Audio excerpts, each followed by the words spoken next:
Voilà, je suis avec Phil. Phil, il a un rôle super important dans une compète, dans tous ses manches, parce qu'il est speaker. Salut Phil. Salut Jérôme. Alors voilà, je voulais parler avec toi parce que c'est un vrai métier, hein, c'est pas un truc d'improvisation d'être speaker. Comment t'es arrivé à ce métier-là de speaker sur les manches, sur les courses VTT? C'est un vrai métier, mais en même temps, c'est pas le genre de métier que tu présentes à tes parents en disant non, je passerai pas le bac, je sais ce que je veux faire dans la vie. Tu ne t'y attends pas, c'est pas toi qui choisis le métier. En réalité, il s'impose au fil du temps par les autres, par aussi ton envie. Ça a commencé très simplement par un défi Téléthon. J'étais avec une équipe chez moi, je m'étais cassé la jambe et j'allais dans une salle de sport. Et je faisais du rameur parce que c'est très complet. Et là, parmi les gens qui faisaient du rameur également, c'est formé un groupe d'une dizaine de personnes et on a décidé pour le Téléthon de l'année suivante de battre un record. Et puis au moment du Téléthon, puisqu'il s'agissait de récolter des dons, il y avait une petite sono avec de la musique pour dynamiser un peu notre défi.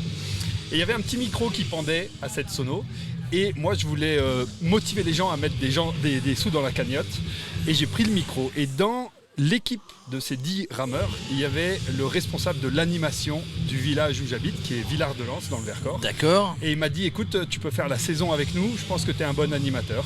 Et ça a commencé comme ça. Et c'est parti de là, donc après tu as été sur le Rock d'Azur, pas le Rock d'Azur, le Vélo Vert Festival. Voilà, ça c'est bien plus tard. Bien après, c'est toi qui l'anime, le Vélo Vert Festival? Oui, et il est désormais plus à Villard-de-Lans. Il est à Samoin. C'est ça, il est à Samoin maintenant. Je préfère moi parce que j'ai habité Samoin. J'aime beaucoup Samoin, on a également eu des manches d'enduro international à Samoin. C'est une destination parfaite. C'est une destination parfaite, donc on vient à l'animation comme ça, mais après tu étais déjà passionné de vélo, tu étais déjà sur le... J'ai toujours été vététiste. T'étais vététiste parce que quand on fait une animation comme ça pendant quelques jours, moi je t'écoute depuis hier, tu connais parfaitement les gens, tu connais parfaitement le matériel, les marques, tu connais tout. C'est naturel pour tous les gens qui sont dans des sports mécaniques ou des sports motorisés. On a cet attrait pour le matos. Ça c'est quelque chose, on est un peu tous des grands enfants.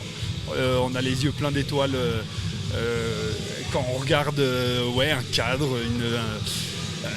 la façon dont le vélo s'articule, c'est assez fou ce qui se passe dans nos cerveaux. C'est important de comprendre parce que on fait pas le même métier tous les deux, mais tu les interviews quand ils sont sur le podium, quand il y a les présentations, etc.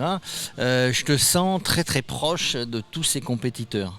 À force, ils m'ont adopté, ouais. On s'est adoptés les uns les autres, bien sûr. Je les admire avant tout, je les aime. J'aime mettre en avant leurs exploits parce qu'ils le méritent. Ils m'impressionnent parce que je suis pratiquant et je ne serai jamais à leur niveau. Tu regrettes ça d'ailleurs? Non. Alors, quand tu les vois en compète là. Mais peut-être que le speaker est effectivement un athlète bridé par la vie quelque part et qui s'exprime. Mais non, je suis très à l'aise dans mon rôle et je suis très content. Typiquement, Alex Rudeau, qui est actuellement champion de France, m'invite chez lui en Auvergne à faire quelques descentes. C'était avant qu'il prenne son titre. On fait une demi-journée ensemble et effectivement, en 3-4 coups de pédale, il s'éloigne sur n'importe quel tracé dans les collines dans lesquelles on était. Et ça pourrait être tout à fait humiliant pour moi. Mais c'était en fait... C'est pas comme ça qu'il faut le prendre. Absolument pas. C'était un immense plaisir et le fait ensuite qu'il vienne prendre le titre de champion de France, je me dis c'est d'autant moins vexant qu'il est vraiment au top. Malheureusement il s'est blessé hier sur la manche de Coupe du Monde, mais il fait partie des meilleurs pilotes mondiaux et j'ai la chance d'aller... Tu as la chance, le plaisir de tourner avec lui, tu pourrais le faire avec d'autres. C'est vachement top ce qu'ils font, cette descente, l'enduro. C'est le cœur du VTT. J'en ai interviewé, oui, le début le VTT c'était ça. C'est ça, c'est-à-dire que tu te donnes la peine de monter à la force des mollets et du cardio, mais parce que derrière tu sais que tu vas trouver des descentes qui vont faire monter l'adrénaline tout simplement. Et voilà. Donc, comme on dit à Marseille, c'est des fadas. C'est des fadas. Ah, je pense pas. Moi, alors non, c'est bon. Il y a de la sagesse. Il maîtrise. Il voit le risque. Enfin, il prévoit. Évidemment, il y a toujours des imprévus, des imprévisibles. Il me disait, hein, j'en ai interviewé quelques-uns. En fait, ça y est, quand ils sont sur le vélo. Il y a plus de risque entre guillemets, il y a une telle concentration sur le parcours, sur ce qu'ils peuvent ou qu'ils doivent éviter. C'est un peu ça à un moment donné, et puis ce mental qui fait la différence entre un bon, un moyen, puis un amateur, quoi. Alors ils peuvent aussi être tous bons, mais avoir leur jour. Ça, c'est surtout à ce niveau, on peut terminer des week-ends de compétition avec plus d'une demi-heure, 3/4 d'heure de cumul de spécial en spécial, et finalement les 5 premiers se départagent dans les 30 secondes. Donc ces 5 premiers-là peuvent être un week-end super bon. ABCDE, et puis le week-end suivant on va avoir GF, etc. C'est-à-dire ils peuvent être les tout meilleurs mondiaux et même les tout meilleurs français. Les Français je dirais que le top 30 français est dans le top 50 mondial, sont tellement proches que, par exemple, le meilleur français hier sur la manche de Coupe du Monde que nous avons vécue ensemble, Kevin Miquel, qui prend la 3e place, il est vice-champion de France derrière Alex Rudeau, qui lui se blesse et qui aurait dû normalement aussi être dans les tout meilleurs.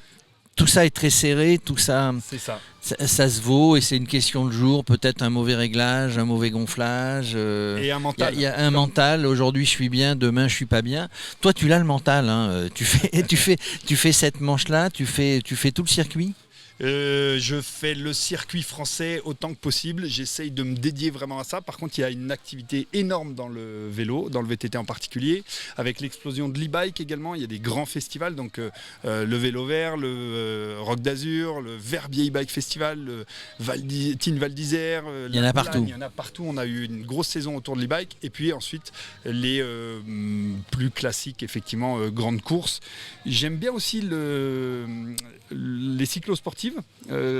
Tu es sur quelques cyclos sportifs. Alors j'aime bien l'étape du Tour, puisque je travaille avec ASO sur le Rock d'Azur. Je suis sur la Marmotte de temps en temps, mais ça c'est plus mon ami Didier Marinès qui officie. Vous êtes plusieurs speakers comme ça, être sur le circuit. C'est ça. Et puis le gravel, tu t'y intéresses? Parce que moi je me suis mis au gravel, mais en e-bike. Alors tu vois, tu parles de l'e-bike. Je suis en e-gravel moi. Parce que je suis associé à Radio Cyclo et proche d'un groupe, d'un blog qui s'appelle Bike Café, animé par Mathieu Amiel et Patrick Van Den Bosch. Patrick Van Den Bosch, 73 ans, il est toujours tous les matins, il est sur son vélo là-bas sur Aix. Des fois il fait du fixie d'ailleurs. Il est fou Patrick, hein, je te le dis, fais gaffe, il mollo. Mais bon, le gravel, ça a bien pris.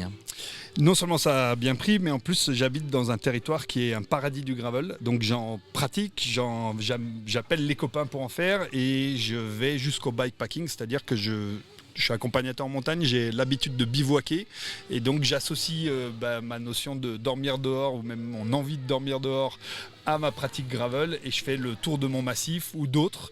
J'aime beaucoup partager, donc j'ai monté des petits projets où j'allais un peu dormir et rouler chez les copains et avec les copains, et là je reviens d'un tour du Mont Blanc par exemple, où c'est vraiment quelque chose qui me cause et qui lie les cyclistes, toutes disciplines confondues.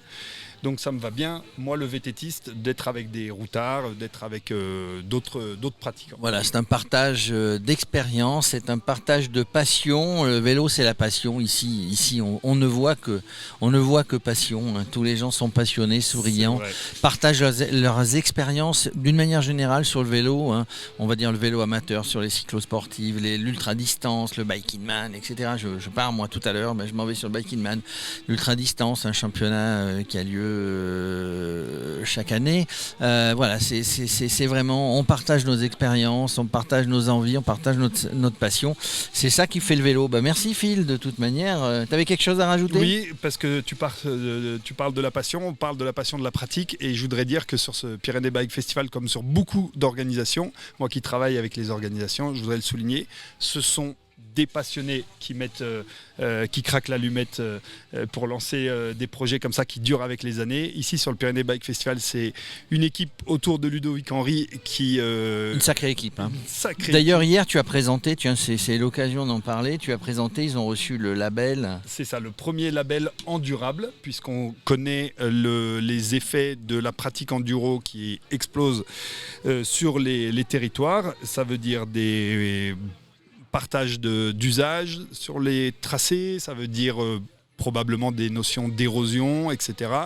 L'enduro ne fait pas de dégâts énormes, mais par contre, effectivement, on se retrouve potentiellement avec des marcheurs sur les traces enduro, avec des autres usagers type chasseurs, cavaliers, etc. Ouais, et donc voilà, il y a prudence, partageons la route. Et puis il y a des bonnes pratiques qu'on peut mettre en place, et la Mountain Biker Foundation a fait le job avec un guide endurable. On parle de juridique, on parle de bonnes pratiques, on parle de prendre sa pelle et son râteau et d'entretenir les sentiers, on parle de dire bonjour, de se dire bonjour entre nous, quel que soit le moyen de l'éducation. L'éducation, du civisme.